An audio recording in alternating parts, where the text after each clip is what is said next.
મોરબીમાં જે બનાવ બન્યો, જે અમારો દીકરો સમાજનો એનું જે મર્ડર થઈ ગયું, એના અનુસંધાને અમે લોકો રામધૂન બોલાવીએ છીએ.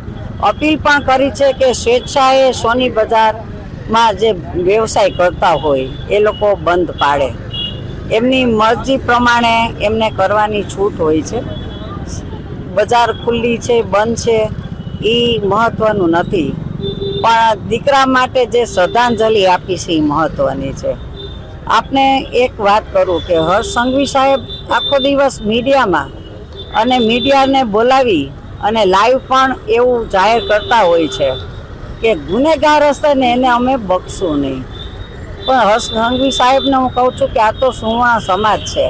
આમાં તમે દાખલો બેસાડીને બતાવો ને કે તમે ખરેખર બક્ષતા નથી ગુનેગારોને. અમને એકવાર અહેસાસ કરાવો આવો સુવર્ણકાર સમાજને.